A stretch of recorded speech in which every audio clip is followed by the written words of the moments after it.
Okay, we have a very special guest, one you would hopefully and probably already know. It is Liz and Pearl, the Golden Girl.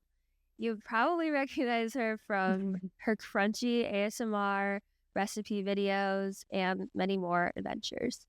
So, hey, Liz. Hey, thank you guys for having me. I love this podcast. It is perfect when you're walking your dog and all of that. So I'm honored to be on the podcast today. Oh my God, we're blushing. Well, I mean, it is for walking your dog while they're taking a poo. So you hit it pretty spot on. Yeah. But let's get into it. And I'm gonna be honest, I may or may not listen to Pearl eating vegetables before I go to sleep because it's so relaxing. Like I love that stuff. Either I feel like you're someone She who's does listening. love ASMR. I love I love ASMR. No, I do. Like, I feel like you're either the person who listens to it to relax before you go to sleep, or you listen to it when you're hungry. And like, I'm the type of person who listens to it when you relax. But how did you get into that space? Like, how did you and Pearl get into the ASMR space? I feel like it's so specific and niche, but really, really cool. Yeah, we fell into it 100%. I think she just had an extraordinary love for like carrots. And I posted one video, I think it was in like 2022. She was sitting in her dog bed eating a carrot. And I was like, I wonder if carrots are good for dogs. So I Googled it and I was like, oh, there's all these reasons they're good for dogs. So I like had the clip of her in the dog bed. She like holds the vegetables if they're big enough with her paws too. So she's like holding it, chomping on it. And then I like put, I don't know, 3 or 5 reasons why it's good for dogs. And it went viral on Instagram and TikTok. And I was like, all right, I guess people like watching dogs eat vegetables. Yeah, which I had no idea, but that's how we really fell into it. I remember when you first did that, and then I think you were doing it like once a week, maybe, or less than that. And then there was like definitely a point in time that I feel like over and over I started seeing the vegetable things, and I was like, oh my gosh, like this is now Pearl's thing. And then people started like doing it themselves, but it was like definitely recreating it from you. Yeah. I don't know what specific time period that was, but like when did you decide, okay, this is definitely my niche and I'm going to run with it? I think I took it really slow. Like you said, I kind of did it once a week for like a year, and I would focus on like one vegetable at a time. So whether it was like lettuce or carrots or green beans, whatever, I would do like one video focused on that vegetable. And then people were like, we want more after a year. And I was like, you're not sick of this yet, really? I guess not. So I ended up kind of combining and doing like the 5 foods you can share, like the 5 foods you can't share. And that's when I started ramping it up after a year. I realized I could like break it down by color or like type of food or fruits versus vegetables. And I know really, you also you do season, which is cool. I do. Yeah, I like that. That's what keeps me going is the seasons and the holidays. Because like every once in a while you're like, what am I gonna post? But if you really lean into, I think just what's going on, like whether it's Valentine's Day or Thanksgiving, like there's a lot of inspiration that I get from just the seasonal stuff. Oh, definitely. I mean, like there's a whole world of it for a reason on social media. Like there's obviously crazy influencers who do this all the time and people listen to it. But is there any foods that Pearl doesn't like? Because I feel like I just see her eat everything. Yeah, that is very commonly asked question because people are like, what? Yeah, like in probably half of our videos, it's at least one comment is, what won't she eat? And it's one thing. She's only spit out one thing ever, and it's raw beets. She doesn't like beets. I'm not a beet person. Yeah. No, me either. Ew, gross. They have such good health benefits and stuff. Like I want to like them, and I guess she agrees with half the world that it tastes like dirt. So no, it's a texture. Like a fresh juice once in Florida when I was trying to be healthy, and it was majority beets. And I remember just being like, I spent $15. Oh no, it's always so expensive too. Yeah, disgusting. But when you switched over to that, do you think then, and do you even now miss like doing other types of content, or is it better to do like more you Mhm. have like a structure of what people like to see and what you do. And I feel like that also works now with your ads. Like the people who reach out to you, brands reach out to you, probably know that Mhm. that's your theme and they want that incorporated because they know that works. But do you ever feel like stuck doing that? A little bit, because I do feel like my audience, like if I do, I feel like I can do other things like daily life, whether it's like showing off Pearl's new room or her reaction to our new house or her knocking down a snowman. We've had like viral videos still that way without the ASMR, but I do still feel like my audience is like, okay, cool. Like, where's the next veggie chomp? Yeah. Yeah. Sometimes. So it does feel a little limiting. And that's why I think for creators, I know that your podcast focuses on like creators and a lot of that too, as well as dog moms. But for creators, I think you want to be careful to not like niche or whatever it is, niche down too far because you still want to be able to like share daily life and be relatable.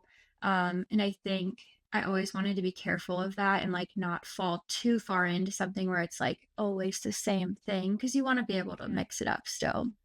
Yeah. No, that's so Definitely. true. I actually, that's crazy you just said that because the other day, me and Galen were talking about it, and I just lately feel like I've been burned out. I don't know if you felt that way, Yeah. but I just Hmm. feel like at Hmm. this time of year, it happened last year too. And it's just after the holidays and it's before the spring. So you're just in this weird dead zone where you're Yes. like, I feel like I've kind of exhausted a lot of the winter Yes. activities and holiday stuff is way over. And it's not at Hmm. all warm enough to be doing something outdoors consistently. But I was just saying, I feel like with backpack stuff, of course, like that's Yeah. kind of what we do mostly, like same with your ASMR content. And I don't want to limit myself with it because obviously people love it and I love doing Hmm. it. And I mean, we also have to do it just because dogs have to be in a backpack on the subway. So, of Yeah. course, like it's happening regardless. But of course, I'm also thinking in my head, like, oh, I just want to do something else too. But like, Yeah. I need to be consistent with what I'm doing and for the viewers' happiness as well. Hmm.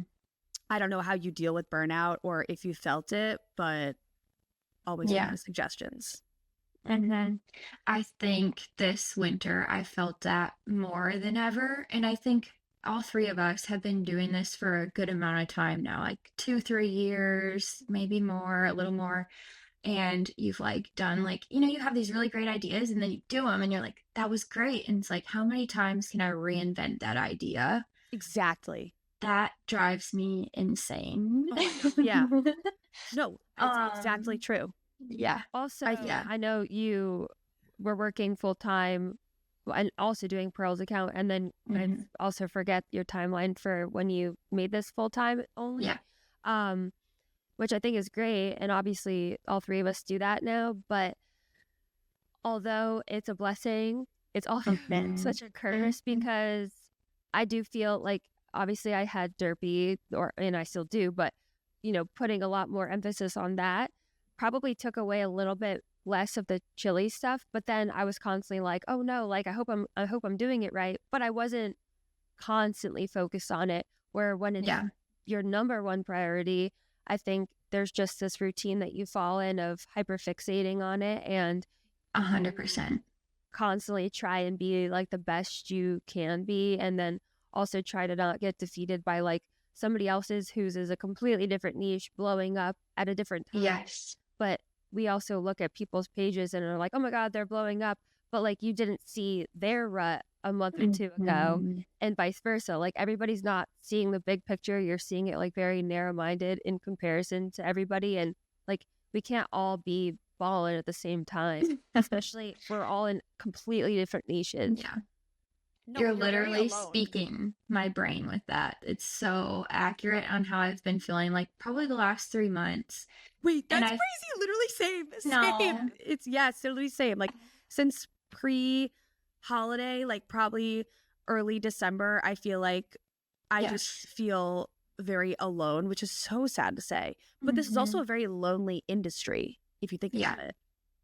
So lonely of an industry. And just like a side note, I was recently invited to this YouTube creator party in Nashville. They hosted a Galentine's party, and they did some in like, I think they did Texas and Atlanta and Nashville. I don't know. They maybe did New York. But it was just a room full of creators, whether it was like comedians, musicians, dog creator like me, whoever, anything. lifestyle. Yeah.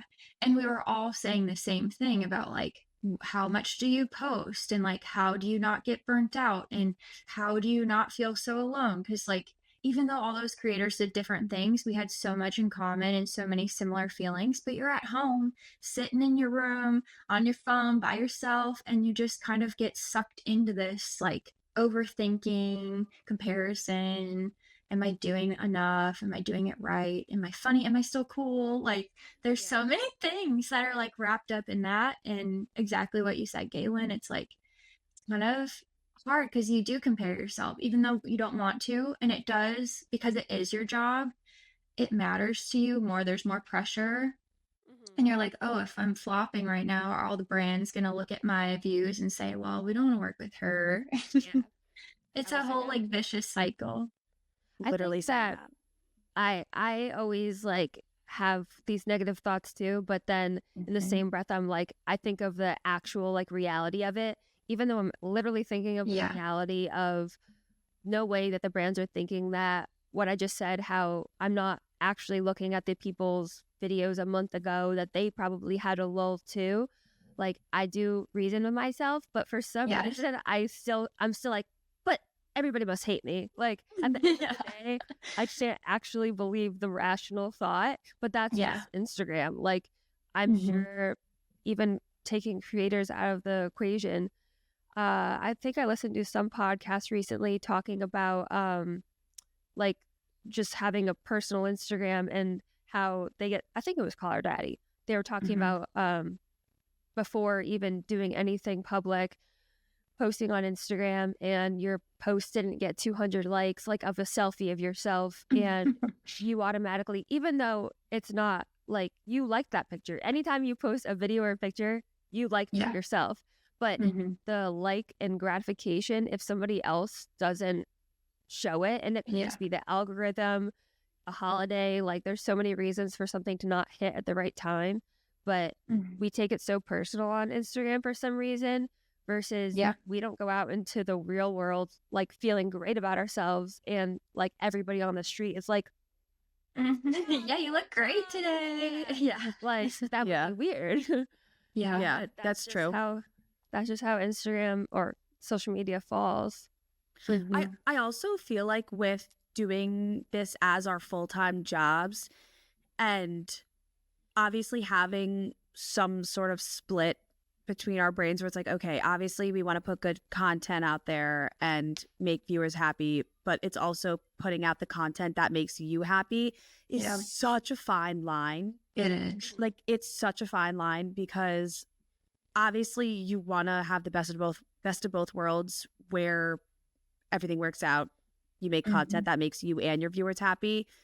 But, you know, when your views aren't what you want, or the share to like ratio isn't as high as you say got a couple months ago, you almost feel lost, where you're like, I don't even know what kind of content to make or share anymore, because I feel like things that I like to do are a bust, and then things that say viewers like, yeah, it does okay, but it you know, it doesn't do as well as a couple months ago. And I feel like that's lately, if we're being very honest and transparent, that's lately what I've been feeling. And and I think and Liz, you and I actually signed at the same agency, like the same time, right? In 2023, like that fall. And I feel like we were on very similar paths. And Galen, you also signed with your agent as well around that time. And I feel like this is our real first year and a half doing it, like seriously. So maybe we haven't experienced this before, where we're like, damn, it's been hella quiet. Like, it has been rough. But when we're talking about this, but this is back to me saying I always have this like logical answer, but then I'm like, well, I don't even listen. I feel exactly the same. When Jackie brought it up to me about this topic, about we were like, oh, we had so many brand deals at this point in time and whatever. And I was like, actually? And I like pulled up the receipts and I was like, no, dude, we actually had less then, but it was new. So I felt like more and exciting. And not that it's not exciting, because obviously we still all love it, but it's like, this is the example I gave to Jackie, that when you start a job, like the first year of the job, it's still new. Even a relationship, honestly, I'm adding to that. It's really new and exciting. And then you fall into this rhythm, which can get sometimes mundane. And it's just like you're constantly comparing it. It's like a world of comparison, comparing it back to like the beginning when you're like, oh my God, but like in the beginning, he used to ask me so many questions. And oh, at the beginning, I had like such great work friends, but now they're a bitch. And like, constantly adjust. And like there's people who work at a company for 10 years and they still love it. It's just like finding the thing that works for you. And I think we're all still relatively new to Instagram and brand deals. Like it's not been that long in the grand scheme of life, but we in the social media world, it moves so fast that we're like, I don't know, getting why are we not why are we not gaining speed or moving up in positions? But you know, we can't compare this job to any normal job. Like, that makes so much sense, because it is like new and exciting, and you have all these ideas and you're like, I'm gonna try this, and see, you kind of have this like discovery for it. And now that we've done it for for a good amount of time, you're like, okay, now what? Like I keep saying to myself, I had all these like big dreams that I thought were like unattainable, like write a children's book, and I did it. And then like launched this plush toy that matches the children's book, did that, like worked with a couple brands that were like on my big list, like Lovesac, did that. And I'm like, oh, now what? Like you kind of gotta like realign yourself, like, okay, this has to be attainable, and like you have to be able to keep doing it. And like, what do you want to keep reaching for, and like how do you want to keep yourself sane and sustainable? Because Galen, as you were talking about like the logical mind versus like your emotional mind, I keep repeating to myself, sadly, that like lately my self-worth feels dictated by my views. Dude, literally. I was just talking to Galen about this a couple days ago. I swear to God. It's the same thing. This is like sad. I know. Girl therapy, creator therapy right now, because it's legit. And it's hard because you don't want it to be that way. And it's like something can hit 2 million views tomorrow, but like I'm still thinking about the one last week that got stuck at 50,000, and I thought it was great. I'm going to give an example of like the video style that I desperately want to do. But one, I've tried it and I like physically cannot remember to do it all day, or like I don't like the type of like angles that I do, like even down to comparing other people. I'm like, how did you get that angle clip of you and your dog or whatever? I have such like a different life, not that seems dramatic, but like us living at the lake, what I do with Chili, like, people don't see our beginning to end of the day. And I'm not your normal girl. No, I'm just so quirky. No, it's not like that. I do different things, and like I don't go on a walk down the street. I take him on a hike, and there's just like so many different things in that aspect. And me and Chili just have like a unique relationship, and I share it on my stories. But I desperately want to do like day in the life, not in like a cheesy way or like a timestamps, like make it our thing. And I've tried it before, and I don't even know if I've like necessarily posted it, but that's not even the thing. It's like I literally don't have the skills enough to complete it in the way that I would want to do it, much less if I did, would even people like it. And then I know for a fact that if I figured out my little formula that I liked and did it, and then the first time I posted it only got 50,000 likes, I'd be like, fuck it. I'm scratching it. But like currently, that is literally what I wish my account was, because I know it would be funny still. It would be attainable long term. But for some reason, there's just something like holding me back. So I'm wondering for you, Liz, is there anything like that? Like nothing that you do now, or even if there is something you do now, but like it's not something like the veggies or eating, like that you wish you were doing? Yeah. I keep hearing, Galen, what you're saying too from a lot of creators, like because essentially like you can't do skits and like like all these like special things all the time. You want to make it attainable, and doing an attainable thing is like morning routines or day in the lives, and like making it more lifestyle. And I'm hearing that from a lot of creators that they want to transition into that, but it is a hard transition because Yeah. there's so much like mental fight. It's like, am I interesting enough? Are people going to want to watch this? And I think like even describing what you're saying, like the lake stuff and like all of that, like I think people really would be interested. But there's like a mental block on like, how do I get it out of my head and like out of my daily life, and like actually, because it's a pain in the butt to like walk around with a tripod. Yeah. And it, like you said, I think I've specifically done 3 day in the lives or like morning routines. The first one got 500,000 views, and then the second didn't. Like they got like less than 100,000, maybe like 70,000 views. So I was like, oh, people like the first one, but now they're sick of me. So there's so much like mental block. And I don't know if you do this too, but like it's hard to put yourself on camera doing like mundane things. Yeah. You're like, you almost don't want to see yourself sometimes too. Yeah. Like, especially in the morning, I am not a morning person. I look ugly in the morning. I have like acne cream and like Liz, my but you're hair. perfect. I bet you're a perfect little No, angel. girl, you should. Yeah. Just don't do the morning though. Like start. I know it's like not as realistic, but I don't think anybody's gonna Mhm. come for you if you started at like 9 after you get ready and you're like Yeah. a day with us, not necessarily Yeah. morning. Because And you I just know gave like such, yeah. Yeah. I don't remember which episode we were talking about this, but I have this like, well, one about myself, like critical, but I'm very critical about my home and making Mhm. sure it's aesthetic. Like it's always been that way, but Instagram and social media just makes it exacerbated. And Yeah. like right now, there's a stack of boxes, so it's like I'm not gonna film over there today. That's ugly. But like, Mhm. who the fuck cares? And if they Yeah. care, they suck. But Mhm. it's not even really about that at the end of the day. It's just like the pride. It's just like if you go to the supermarket and you look shitty, who cares? But of course, in your head, you're like, oh my God, I look so shitty today. I think that's just a natural. We have a very different problem. Yeah. Well, Meanwhile, wait, God, I'm on like another planet than both of you. You guys are like, I feel like very relatable in terms of like having, issues with image and getting over that either on camera or not. Meanwhile, Mhm. I'll post a video and I'll look like I just came off the street after 3 days. Stop. And my mother, but like I literally, it's obviously not true. I live in an apartment. Like I'm inside, guys. Don't worry. Like I'm fed and clothed. But you have a home. You're not I have- homeless. exactly. Okay.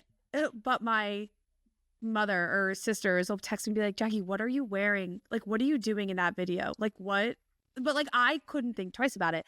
The thing that I'm thinking about, which I feel like is another problem that other creators have, is the actual timing of the clips and telling the story Yeah. and the like meat and potatoes of the video. I should worry more about how I look, frankly, but it's Then you're just adding to more things that you have to worry about. Yeah, don't worry about You it. don't have to worry about it. But like Yes. then it's almost like a perfectionist thing. And I know so many creators deal with this where it's like, oh, like this clip isn't long enough, or I didn't press play soon enough and I missed this integral part that could have made the storyline so much better. And that's what I struggle with. And we've talked about it in so many episodes where I'll send Mhm. Galen 3 versions of the same reel and she'll be like, Jackie, there's no fucking difference. She'll literally be like, I don't even know what you're sending me because they're all the same. Oh. And I feel like I will give you like into some aspect, I understand, because when I miss a clip of Chili, like there's so many things that he does, like the sploot I just shared on my story. He Mhm. spoots often, but I just like it's not for very long, and I'm always like, damn it, like I wanted to get a video of that. But with dogs, it's not like, oh, could you please sploot again? I wanted to do a video about this. Like they're not able to do stuff like that. Maybe like some trainable dogs, but not Chili. Mhm. I think that's also, Lumi's focused on breathing in and breathing out. But love him so much. But yeah, Okay. I think also, and Liz, I would love to hear your thoughts on this. This was also such a needed girl vent session. Like, Yes. praise the Lord. But dog content is so much harder than people think.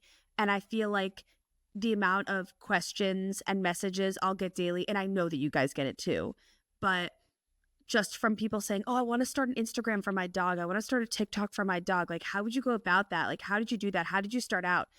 And yeah, some of it is just very cute videos and luck, but a lot of it is so hard to work with an animal. And I don't think people realize it, because obviously you have to have a relationship with your dog where the dog will somewhat listen to you. Not saying Lumi listens like often, but you know, he's well behaved at least. And the other part of it is when you find yourself in a niche, like Liz, how you found yourself in the food ASMR niche, it's obviously so hard to recreate that multiple times. And a dog's behavior is unpredictable. Like, are there days ever where Pearl's like, I don't want to fucking do this shit? Like, I know there are days where Lumi looks at the tripod. He's like, fuck you. Like, I'm not making a video. There are days sometimes where she just doesn't want to sit. Like, you've noticed like the little table that she sits at. It's actually my piano bench. So she sits in my piano bench. And usually when I bring it out, she'll like sit in front of it. Even if I'm like prepping and like washing fruit or whatever, like she'll sit there and like fall asleep waiting to like sit at the table. It's so cute. And there's some days where she gets there and she just like backs up. Like, and she backs up a lot. I've been sharing more of that.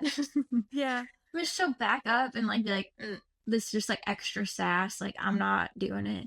But she just wants the food. Like, she's not there to Yeah. And like she'll sneak attack the food. Like, so come like chomp it and then like back up. And you're like, okay, well, we're not doing this right now. Cause she's so food motivated. But if she's not like in the mood, she will walk away from the table and take the food with her. And then for sure, if you like made her do it at that time, her face would be weird, or like people would probably notice, and then just be bad. It's not enjoyable. I know some things that obviously Chili never is uncomfortable with me like smothering him and stuff, but there are certain times when I'm like, oh, this clip, like I didn't move it the tripod the right way, so I've already smothered him like 5 times before I post the one that's like good angle wise, and people will be like, he looks uncomfortable, and I'm like, I mean, maybe a little because I just did it 5 times. Like, it's the best clip I got, so but he's fine, so you could calm down. And he's so like tolerant of all of that though. Like, you can tell he's just like, I'm here, you can do what you want. He's just like lard. Well, speaking of tolerant and being patient, Pearl is now a therapy dog, right? Yes. Wait, so can you tell us about the process of that? Because I would honestly love to make Lumi a therapy dog. Amazing. But I feel like I don't even know the process. Like, how did you get into that? I know you were also a social worker before this. Before Instagram. Yeah, I meant to say that too. So I quit my full-time job in last January. I was a social worker for about 7 years. Wow. I worked in inpatient hospitals, residential treatment centers for girls who've been in gang violence, different types of abuse.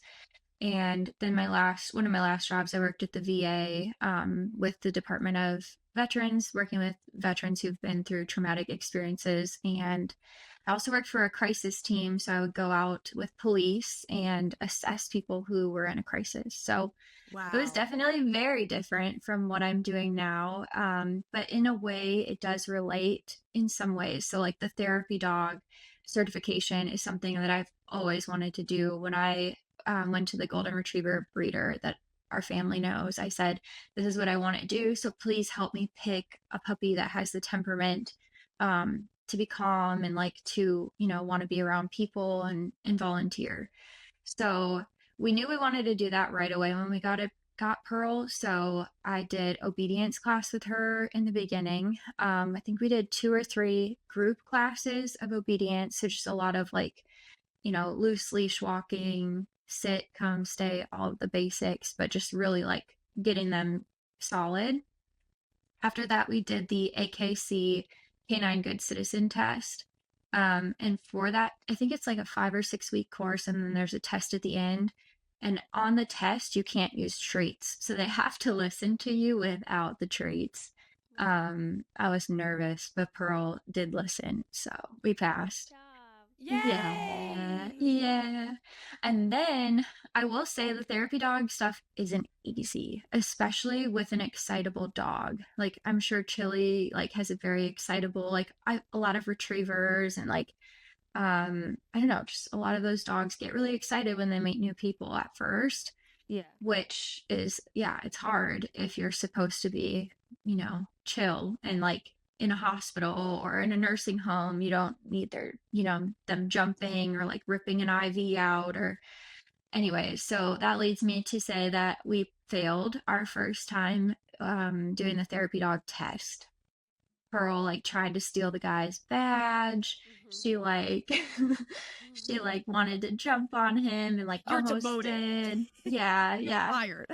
I was devastated because I feel like I failed in like all those obedience classes and like the good citizen test. Like I felt like we did really well with that. And then I felt like she like crashed out at this therapy dog eval. It was last summer.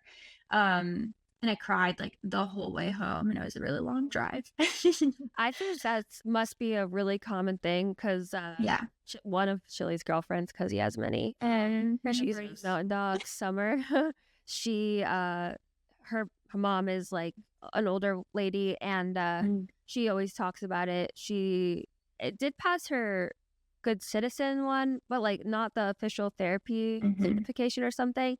And she's tried so many times. And Summer is so calm and obedient. And she's done all these classes and she's so perfect there, but she just doesn't understand why she's not been passing.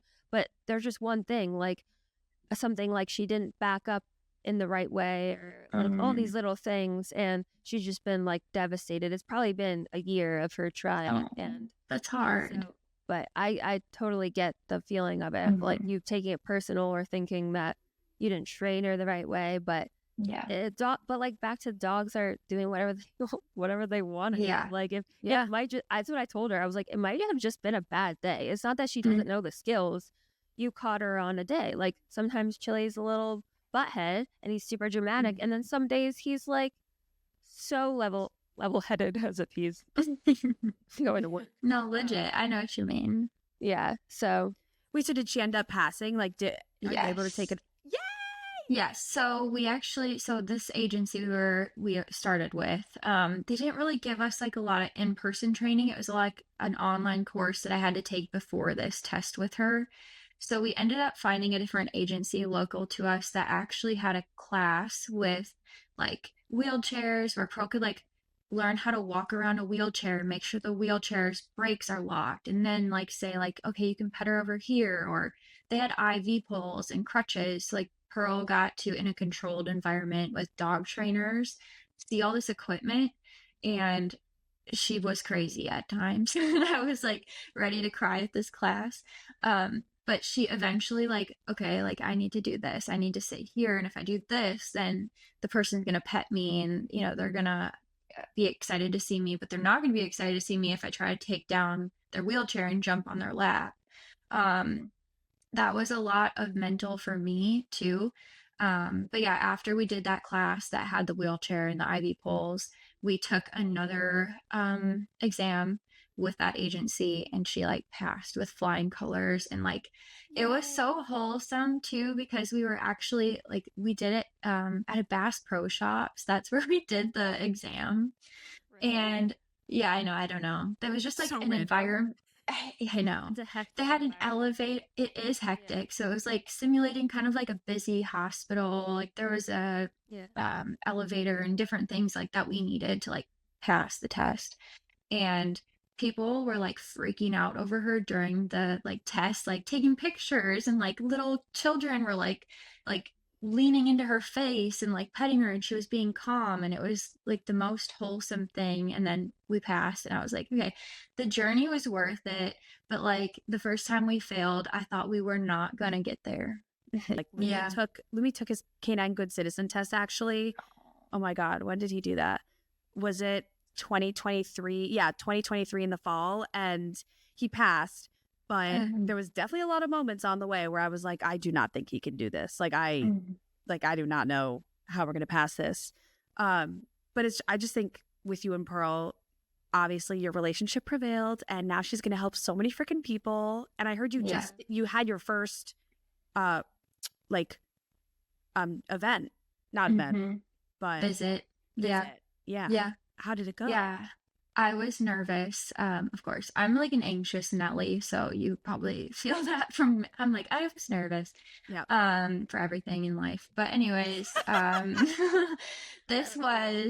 it was a kind of a special event too, where we had a school here in Nashville, a high school recently had a school shooting. I heard. And yeah, it's just devastating that is so prevalent right now. But they had asked for therapy dogs from all organizations to come and like cover they wanted 2 dogs for 2 hours every day for 2 weeks. So that's a lot of dogs. And so the community really like signed up, and like there was a spreadsheet everybody could sign up on. So we signed up for a shift. It was our first shift. And I was like, it's kind of a more delicate situation too. I was like, please, Pearl, like keep it together for me. I want these people to feel like your happiness, but I need you to like keep it on the chill level as well. So it went amazing. She was like in the hallways as we were getting to this gym. They had like a room for students who were like having a hard time staying in class. So we did some work in the hallways, and people were immediately drawn to her, like on their way in between classes. They're like, can I please say hi? All the kids had such amazing manners because they always asked, and like were very calm with her. And her tail is wagging and she's like smiling at them. So they're having like the best time in between classes, which like, yeah, it just made my heart so happy. But yeah, we did, and I think my background in social work really did help in some of those difficult conversations where you're trying to be like, you're not trying to like make them talk to you and be their therapist, but you're trying to just be there and be like a warm, supportive person that like, if they want to talk about the dogs they had growing up or like whatever it is, you're just there for them and like can be like calm and supportive and So we did that. And we did like the school release. So as the kids were coming out to their school buses, we were out there too. And she just really impressed me. She even got like compliments by a police dog trainer who like trains dogs to like detect guns and drugs. And he's like, you trained her so well. And I was like, stop. I would have freaked out. Yeah, I would have been so happy. I won't forget it because I'm like, you don't even know the half of like what it took to get here. Yeah. Oh my God. Do you think that it's changed a lot of not like your relationship or maybe, but also just her at home, like being more obedient or personality changes?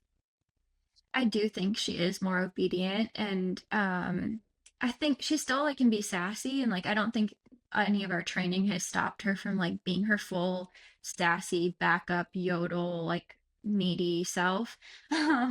But when we like go somewhere, like whether we're training at like a Tractor Supply or a Home Depot, like she has insane eye contact. She'll just be looking up at me like the whole time, like, hey, what are we doing? What do you want to do? And I think that has really grown and become stronger from all the training. The bond. That's cool. Yeah. Oh, okay. Well, ending on that note, thank you so much for coming on Bar Chat. We love you and Pearl, and we can't wait to see you do more. Guys. We can't wait to see you do more work in the future. Literally so excited. Thank you. Thank you for the event sesh too. Oh my gosh. Yes. Love you, that girls. was so needed. Thank you.